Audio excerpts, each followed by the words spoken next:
بسم اللہ الرحمن الرحیم۔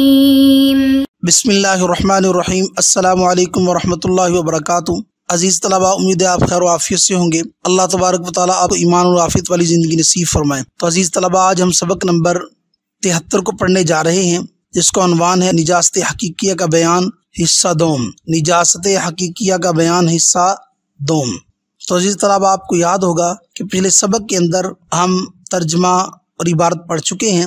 اب ہم آئیں گے سبق کی تفصیل کی طرف، جس کے اندر ہم چند باتیں پڑھیں گے۔ نمبر 1 ترکیب عبارت کا بیان، نمبر 2 موزے جوتے وغیرہ پر جسمدار نجاست کا حکم، نمبر 3 امام ابو یوسف رحمۃ اللہ علیہ کے نزدیک جسمدار نجاست کا حکم اور اختلاف، نمبر 4 اگر نجاست جسمدار نہ ہو تو شرع میں اس کا کیا حکم ہے، نمبر 5 خشک اور تر منی کا کیا حکم ہے اور علامہ شامی رحمۃ اللہ علیہ کی تحقیق اس بارے میں کیا ہے، نمبر 6 منی کی نجاست اور امام شافعی رحمۃ اللہ علیہ کا مذہب اور اس کی تفصیل۔ تو عزیز طلباء، اب ہم آتے ہیں اپنی پہلی بات کی طرف، یعنی ترکیب عبارت۔ جو مصنف رحمۃ اللہ علیہ کا قول ہے والخف بالدالہ کی، تو یہ الخف یہ مرفوع ہے اور یہ البدن پر معطوف ہے۔ کس پر معطوف ہے؟ البدن پر یہ معطوف ہے، ای یطہر الخف بالدالہ کی۔ اور مصنف رحمۃ اللہ علیہ کا قول بناجاسن، یہ الخف سے حال ہونے کی بنا پر محل نصب میں ہے۔ تو ترجمہ کیا ہوگا؟ ای حال کونہ متنجسا بنجس ذی جرم۔ نمبر 2 موزے اور جوتے وغیرہ پر جسمدار نجاست کا کیا حکم ہے؟ موزے جوتے وغیرہ پر جسمدار نجاست اگر لگ جائے تو اس کا کیا حکم ہے؟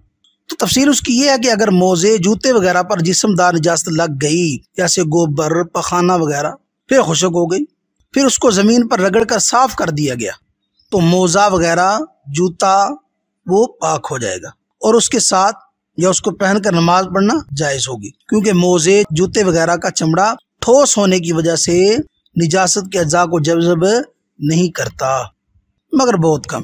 پھر نجاست جسمدار نجاست جب خشک ہو جائے، جسمدار نجاست جو ہے وہ جب خشک ہو جائے تو نجاست کی جو جسم ہے اس کم مقدار کو بھی اپنی طرف جذب کر لیتا ہے۔ پس جب نجاست کا جسم زائل ہوگا تو جو اجزاء اس کے ساتھ قائم ہیں وہ بھی زائل ہو جائیں گے، اس لیے رگڑنے سے وہ نجاست زائل ہو جائے گی، جوتا موزہ وغیرہ پاک ہو جائے گا۔ البتہ نجاست اگر تر ہے، خشک نہیں بلکہ تر ہے، تو زمین پر رگڑنے سے وہ پاک نہ ہوگی۔ زمین پر رگڑنے سے جوتا موزہ وغیرہ پاک نہ ہوگا، بلکہ اس کو دھونا ضروری ہے، کیونکہ رگڑنے سے نجاست تو اور پھیل جائے گی۔ وہ نجاست خشک تو نہیں، تر ہے، تو جب آپ رگڑیں گے تو وہ نجاست تو اور پھیل جائے گی۔ لہٰذا اس وجہ سے اگر جسمدار نجاست موزے پر جوتے وغیرہ پر لگ جائے اور وہ ہو خشک، تو اگر اس کو رگڑ دیا جائے تو رگڑنے سے وہ جوتا موزہ وغیرہ پاک ہو جائے گا۔ لیکن اگر وہ جو جسمدار نجاست ہے وہ تر ہو تو پھر وہ رگڑنے سے پاک نہیں ہوگی، بلکہ اس کو دھونا ضروری ہوگا۔ نمبر 3 امام ابو یوسف رحمۃ اللہ علیہ کے نزدیک جسمدار نجاست کا حکم اور اختلاف۔ امام ابو یوسف رحمۃ اللہ علیہ فرماتے ہیں کہ جسمدار نجاست مطلقاً رگڑنے سے پاک ہو جاتی ہے، خواہ وہ خشک ہو یا تر ہو، شرط یہ ہے کہ اس کا اثر باقی نہ ہو۔ امام ابو یوسف رحمۃ اللہ علیہ کا کیا مذہب ہے؟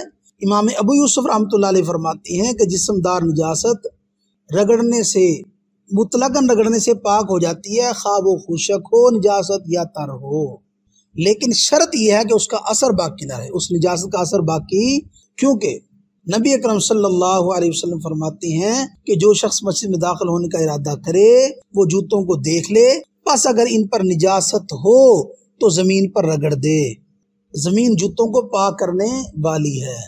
وجہ استدلال کچھ یوں ہے کہ نبی اکرم صلی اللہ علیہ وسلم نے خشک اور تر نجاست میں فرق نہیں فرمایا۔ یہ جو الفاظ ہیں سے معلوم یہ ہوتا ہے کہ نبی اکرم صلی اللہ علیہ وسلم نے خشک اور تر نجاست میں فرق نہیں فرمایا، لہذا دونوں طرح کی جو نجاست ہے وہ زمین پر رگڑنے سے پاک ہو جائے گی۔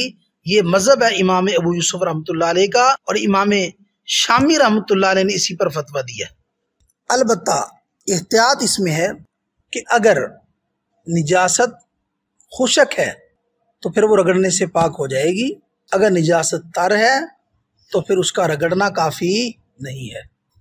البتہ امام محمد رحمۃ اللہ علیہ کے نزدیک منی کے علاوہ نجاست خواہ وہ خشک ہو یا تر، وہ دھونے سے ہی پاک ہوگی، رگڑنا کافی نہیں ہے۔ امام محمد رحمۃ اللہ علیہ کا مذہب کیا ہے؟ امام محمد رحمۃ اللہ علیہ کے نزدیک منی کے علاوہ جو نجاست بھی ہو، خواہ وہ خشک ہو یا تر، جسم دار نجاست خشک ہو یا تر، تو وہ دھونے سے ہی پاک ہوگی، رگڑنا اس کو کافی نہیں ہے۔ باقی منی اس میں کیوں داخل نہیں؟ اس لیے کہ منی خلاف قیاس حدیث سے ثابت ہے کہ منی کو رگڑا گیا اور رگڑنے کے بعد نبی اکرم صلی اللہ علیہ وسلم نے اس کو پاک شمار فرمایا ہے، جیسا کہ عائشہ رضی اللہ تعالیٰ سے ایک روایت ہے۔ تو یہ تھا جسم دار نجاست کا حکم اور اختلاف ائمہ۔ نمبر 4، اگر نجاست جسم دار نہ ہو تو پھر شرع میں اس کا کیا حکم ہے، جس کو مصنف رحمۃ اللہ علیہ نے وَإِلَّا يَغْسِلْ وَإِلَّا يُغْسَلُ سے بیان فرمایا، یعنی اگر جسم دار نجاست نہ ہو جیسے پیشاب وغیرہ تو اسے دھونا پڑے گا، اس لیے کہ ایسی نجاست رگڑنے سے صاف نہیں ہوتی بلکہ وہ تو مزید پھیل جاتی ہے، لہذا اس وجہ سے اگر وہ جسم دار نہیں تو پھر اس کو رگڑنا کافی نہیں ہے بلکہ اس کو دھونا ضروری ہے۔ نمبر 5، خشک اور تر منی کا حکم اور علامہ شامی رحمۃ اللہ علیہ کی تحقیق۔ خشک اور تر منی کا شریعت میں کیا حکم ہے، جس کو مصنف رحمۃ اللہ نے وبی منی جن ان الفاظ سے بیان فرمایا ہے۔ اس کی تفصیل یہ ہے کہ منی ناپاک ہے، نجاست غلیظہ ہے، پس اگر وہ خشک ہو گئی تو اس کو رگڑ کر صاف کر دینا بھی کافی ہے، اور اگر تر ہو تو اس کو دھونا واجب ہے۔ منی ناپاک ہے، نجاست غلیظہ ہے، اگر خشک ہو گئی تو اس کو رگڑ کر صاف کر دینا بھی کافی ہے، لیکن اگر تر ہو، خشک نہ ہو بلکہ تر ہو تو پھر اس کا دھونا واجب ہے، کیونکہ حضور صلی اللہ علیہ وسلم نے حضرت عائشہ رضی اللہ تعالیٰ سے فرمایا تھا فَغْسِلِيهِ إِن كَانَ رُطَبًا وَافْرِكِيهِ إِن كَانَ يَابِسًا، کہ اگر منی تر ہو تو اس کو دھو ڈال اور اگر خشک ہو تو اس کو رگڑ کر صاف کر لو۔ اور ایک حدیث میں نبی اکرم صلی اللہ علیہ وسلم نے ارشاد فرمایا انما یغسل الثوب من 5 وعد منها المنی، کہ کپڑا 5 چیزوں سے دھویا جاتا ہے، ان 5 میں سے منی کو بھی آپ نے ذکر فرمایا ہے۔ یہ تھا خشک اور تر منی کا حکم۔ اب آتے ہیں علامہ شامی رحمۃ اللہ علیہ کی تحقیق کی طرف۔ تو علامہ شامی رحمۃ اللہ علیہ کی تحقیق سے معلوم ہی ہوتا ہے کہ منی اگر غلیظ ہو، گاڑی ہو، خواہ مرد کی ہو یا عورت کی، تو سوکھ جانے کے بعد رگڑ کر اثرات اگر اس کے زائل ہو جائیں تو وہ پاک ہو جائے گا، وہ کپڑا پاک سمجھا جائے گا، وہ چیز وہ جگہ پاک سمجھی جائے گی۔ اور اگر رقیق ہو، وہ منی رقیق ہو، گاڑی نہ ہو، تو پھر اس کا دھونا ضروری ہے۔ اسی پر علامہ شامی رحمۃ اللہ علیہ نے فتویٰ دیا۔ نمبر 6، منی کی نجاست اور امام شافعی رحمۃ اللہ علیہ کا مذہب۔ امام شافعی رحمۃ اللہ علیہ کے نزدیک منی نجس نہیں، ان کی دلیل حضرت عائشہ رضی اللہ تعالیٰ عنہ کی حدیث ہے قالت کنت افرق المنی من ثوب رسول اللہ صلی اللہ علیہ وسلم وهو یصلی فیہ ولا یغسلہ، کہ میں حضور صلی اللہ علیہ وسلم کے کپڑوں سے منی کھرچ دیتی اور وہ اس میں نماز پڑھتے اور آپ صلی اللہ علیہ وسلم اس کو دھوتے نہیں تھے۔ تو اگر منی نجس ہوتی تو رسول اللہ صلی اللہ علیہ وسلم اس کے ساتھ نماز نہ پڑھتے۔ احناف کی طرف سے اس کا جواب یہ ہے کہ اگر منی نجس نہ ہوتی تو کھرچنے کی بھی کیا ضرورت تھی؟ کھرچنا یہ خود اس بات کا بین ثبوت ہے کہ منی ناپاک ہے، البتہ کھرچنا تطہیر کا ایک طریقہ ہے، تطہیر کے طریقوں میں سے ایک طریقہ وہ کھرچنا بھی ہے، جیسا کہ روایت میں حدیث میں آتا اذا وطیہ احدکم بنعلہ الا بنعلہ الاذی فإن التراب له طہور، کہ وطی اذا کے بعد حصول طہارت بالتراب سے طہارت اذا پر استدلال صحیح نہیں، کہ جب تم میں سے کوئی ایک وطی کرے تو مٹی اس کے لیے کیا ہے؟ پاکی کا ذریعہ ہے۔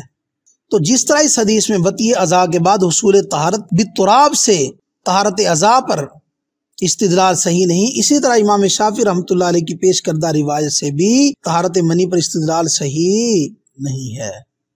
لہذا منی کو پاک قرار دینا یا منی کو نجس نہ کہنا یہ کسی طرح درست نہیں ہے، اس لیے کہ اگر منی پاک ہوتی تو حضرت عائشہ رضی اللہ تعالیٰ عنہ اس کو کیوں کھرچتی؟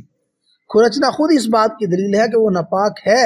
البتہ کھرچنا تطہیر کے جو طریقے ان میں سے ایک طریقہ ہے، تو اس لیے معلوم ہوا کہ منی وہ ناپاک ہے۔ تو عزیز طلباء، یہ تھا ہمارا آج کا سبق۔ اللہ تبارک و تعالیٰ تفقہ فی الدین نصیب فرمائیں، اللہ تبارک و تعالیٰ دین کی صحیح سمجھ نصیب فرمائیں، دین کو سمجھ کر اس پر عمل کرنے کی اور اس کی اشاعت کرنے کی توفیق نصیب فرمائیں۔ وآخر دعوانا الحمدللہ رب العالمین۔